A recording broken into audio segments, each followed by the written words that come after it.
Thank you for tuning in to the Hope.Strength.Courage podcast, love and support for parents whose kids are fighting for their lives. A weekly podcast created to support parents and caregivers of children diagnosed with cancer, where you will find resources collected to help you face each day with hope, strength, and courage. From interviews with the top experts in their fields, doctors, psychologists, chaplains, and inspiring frontline workers in pediatric oncology as they share their best advice, as well as day-to-day advice collected from other cancer moms and leaders in personal growth and development. From individuals who understand how hard it can be, I hope you will feel better prepared to cope with the day-to-day challenges of caring for your child. Hi, I am Laura Lane, and I am your host. My own daughter Celeste was diagnosed with cancer at the age of 12. In 2015, I wrote about our experiences in the book, Two Mothers, One Prayer, Facing Your Child's Cancer with Hope, Strength, and Courage. Since that time, I have dedicated thousands of hours to share with other parents and caregivers the resources, tools, tips, and skills and strategies I learned that helped our family stay happier, healthier, and more hopeful. My goal is to share with you my interviews with experts to support you as you care for a child with cancer. Today's episode features my interview with Reverend Kevin Kitrell Ross, Senior Minister of Unity of Sacramento, an intercultural, international, interfaith, spiritual community of love, committed to inspiring and empowering people to co-create a world that works for all. In our last episode with Dr. Geoff McCowage, we talked about the importance of accepting help from your child's medical team. Today, we will hear Reverend Kevin talk about the importance of surrounding ourselves with a community and allowing them the opportunity to serve us. I am pleased to introduce you to Reverend Kevin Kitrell Ross. He is a Morehouse College graduate, a senior fellow of the American Leadership Forum, and a 3-time delegate to the Parliament of World Religions.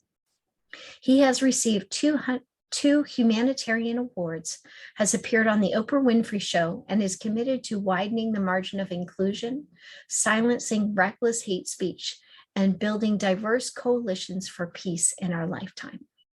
Thank you, Kevin, for joining us.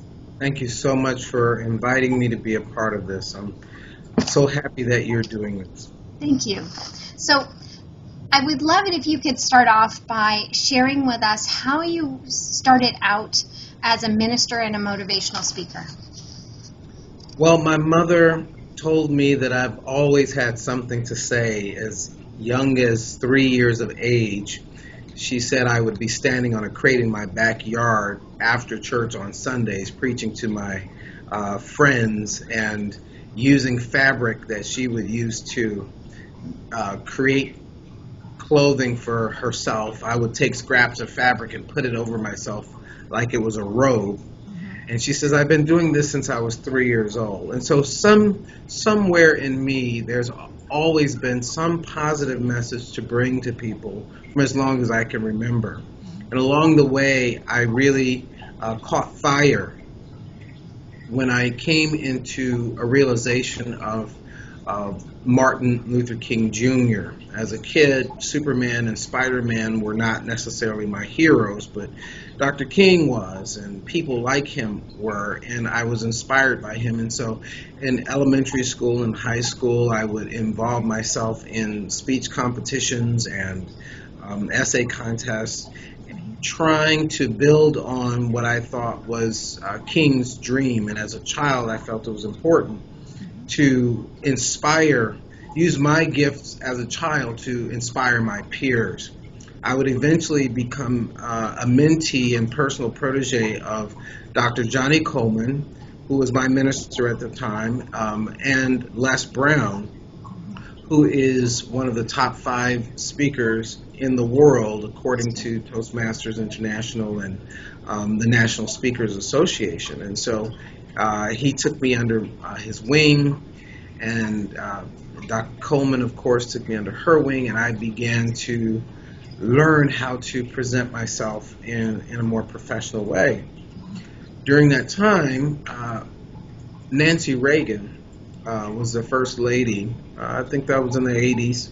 late 80s, right in there, 84, somewhere in there. She had a call out, Say No to Drugs campaign. And she was asking for, she kind of called out the youth. Where are our young people? Where are the young voices? She said something to that effect. And it inspired me to connect with my colleague, and at that time I wouldn't have called him my colleague, I would call him my best buddy, Dr. David Montgomery. And as teenagers, we formed a tag team motivational speaking duo known as the Brothers of Thunder. And the Brothers of Thunder came together for the purpose of inspiring and empowering our peers and people that worked on behalf of youth to do the right thing, to stay off of drugs, to pursue your dreams, to go to college, to get an education. We had these messages that we presented in a really unique way. Mm-hmm.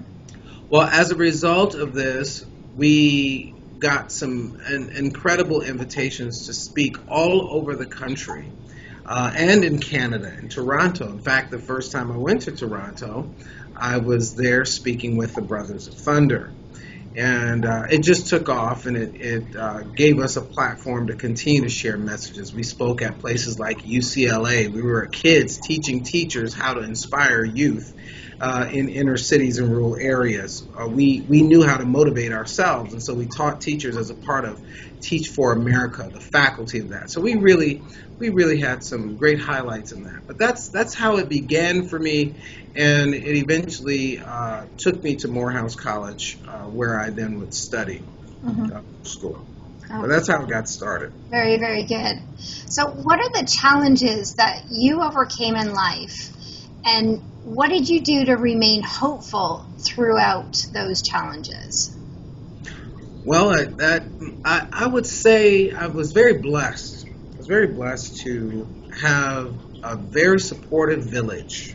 Mm-hmm. And you've heard the statement, it takes a village to raise a child. I think the village was central to me being able to always have a positive outlook about my life. My village included my immediate family, the neighbors on my block, the people at my school,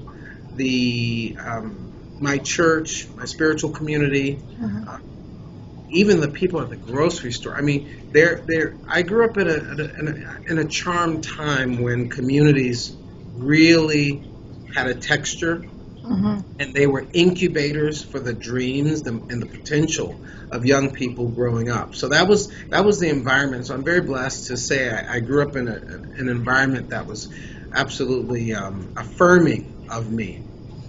One of the great challenges that I had really happened for me at Morehouse College when I arrived there. It was my dream to go to that college because Dr. Martin Luther King Jr. went to that college, and because he was no longer a contemporary of mine, I said the next best thing is to attend school and learn what he learned. Well, this was one of the most prestigious schools in our country, but it's also one of the most expensive schools in our country. And so I had the option of going to other schools that were willing to provide more scholarship and assistance, but I was very bent on going to Morehouse College. And there were some times while at Morehouse that I ran out of scholarship money. I ran out of money to pay tuition. And my parents at the time were not in position to do that. And I remember having to sit out of school for a time, and I felt hopeless for a bit. And let me tell you what I did. I reconnected to everything and everyone who were rooting for me to fulfill that dream. So I reconnected to what that would mean, what dropping out of college would mean to my younger brothers behind me, what it would mean to my grandparents, what it would mean to the people in my community, in my high school, who cheered me on when I crossed the stage. And so I dug down deep and got creative. And what I began to do was to form a little encouragement team while I was at Morehouse. I remember a particular friend of mine who was kind of like a godmother to me. Her name was Dashanaba King, and Dashanaba King and I linked up. We formed what we literally called the Kevin Ross Encouragement Committee. Uh-huh. And the goal was to get Kevin Ross graduated. Kevin, we're going to stay focused, we're going to find the resources, and you're going to walk across that stage. And so I think in great part it was surrounding myself with people who believed in me and who could speak life into my situation. Mm-hmm. And I'm very fortunate I actually had many options for that. Mm-hmm. So when you did that, did those people miraculously appear without you asking, or did you have to seek after them?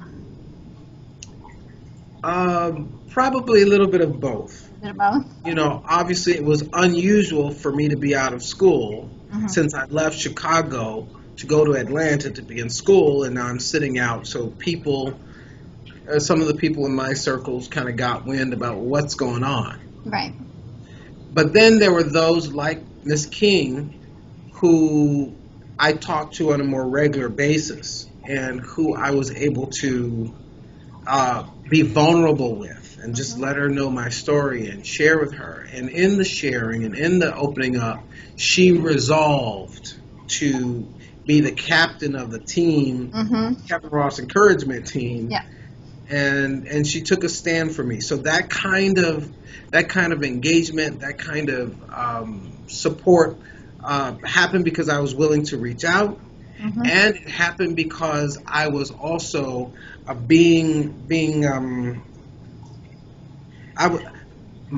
my village never took its eyes off of me. My village never took its eyes off of me. Yeah. So grateful for that. Yeah. I think that's something that parents of children who have cancer can really, that's such an important concept, that making that sense of community for the family, for the child who's sick, for the whole family, having that sense of community, but also remembering that sometimes you also have to reach out and ask for additional help. Yes, right? yes. If your community can't do it for you, then you need to ask for additional help. Yes, and we get very excited at the announcement that a new child is coming into the world. We get extremely excited. In fact, we go all out. We host parties, we host showers, we buy gifts. There's a whole build-up to the arrival. People in our communities come in close, and we get fully engaged all the way through delivery. After the delivery, there's so much attention that's coming to the parents. Our entire lives change. We who were once merely friends become godparents, and maybe a brother becomes an uncle now and an auntie now, and our whole lives change because one new life entered into our village. I mean, we have whole new roles to play. And at its peak, when the new life, when the child of promise comes to us, the excitement and the enthusiasm is at an all-time high. Yeah. And the village is on high alert. But what happens is that four-letter word that is, for many people, a dirty four-letter word, interferes with all this enthusiasm called work. We have to work. We have lives. We have that other dirty word that people don't like to engage with, bills, B-I-L-L-S. You know, we've got to deal with bills and work, and then life happens, and suddenly we push back a little bit. And we go back into our individualized silos, and what felt like a warm blanket of community can often feel suddenly cold. And then the one who was receiving all of the support, the parents that were receiving the support, sometimes find themselves feeling uncomfortable, feeling awkward about reaching out, especially since I got all of this help to begin with. Yeah. But the village still has the responsibility to play its role, to check in, to be mindful, so that the promise of the child can reach its fullest potential, especially when it's hard. Yeah. When it's hard. And I want to encourage parents right now to summon your village. Mm-hmm. They still love you. They still want to support you. They may not know how necessarily, Yeah. but they want to be there. And if they know that you have opened the door and the window of opportunity for them, they will show up. Mm-hmm. And the ones you need especially will show up. Yeah. Thank you. What advice would you give to a member of your own congregation who is diagnosed with cancer, or who had a child diagnosed with cancer? What would be the advice? Have you had that responsibility in the past? You know, I have walked through the journey with individuals who have been diagnosed. I don't even like to use the word personally because I don't want to give it too much power. So my mind, I automatically say who have been diagnosed with cancer, CANCEL, Okay. cancer. Because I want to withdraw I want to help people to not wrap so much meaning around it. Right. I understand completely. Because once we make it mean something, then I believe we then energize its growth and its expression in our bodies and our lives and so from a mindset perspective, when someone has been diagnosed, I want them to see an X being formed in their minds that you have cancer, Mm-hmm. that you've been diagnosed with cancer, because the whole journey now is to dispel it from your mind, your body, your spirit. But nevertheless, I'm sensitive to the fact that it is a trying journey. It is a sensitive journey. It's one that requires us to lean in. And so when I've had the opportunity to serve people who have been diagnosed, the one thing I remind them of is that there is a part of your being that is not being affected by this at all, that can't be affected by this at all, that there is an indestructible part of your soul that I want you to summon so that it can give you that additional strength, that additional fortitude and courage that you need in order to evict this dis-ease from the body. Mm-hmm. Because many people who are diagnosed have a good chance of living after it, after having the diagnosis. So that's one of the things I do. The other thing is I check in with them on a regular basis. They know that they can come to me confidentially and share with me just as a space of listening about what it is like. My cousin, she works at a hospital where she works with children who live with cancer. And I have observed, her name is Chandala Watson, I've observed her be most compassionate, most gentle. She takes those babies on as if they are her own, and then she invites us to participate. Will you send us stuffed animals? Will you send us? She gives us a list of ways that we can participate. She calls on the village, and so as a leader, I'm often calling on my extended village to help. Will you help us raise funds for this and that? So there's so many ways that we get involved, but we never lose sight of the promise of that child, because if that child is even with us for a window of time, there's a purpose that child's life was gifted to us for. And so if it did nothing more than bring the community together to have a greater awareness of how we can be engaged in developing more research, how we can be engaged in adopting a family, how we can be engaged in raising funds, there's a purpose for that child's life, and we don't want to lose sight of that. So there's so much that I get to do related to this, and I just feel privileged to have worked with it firsthand, and also support my cousin who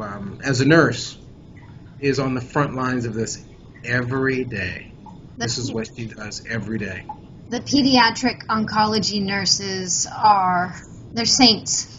They're angels. Yes, they are incredible men and women who do that day in and day out, and who we had fabulous teams around us that we've drawn so close to, because they served us. They loved my daughter. They're incredible.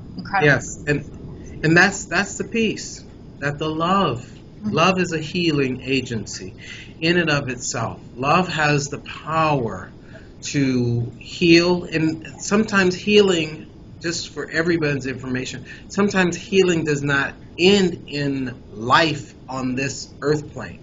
Sometimes healing happens through the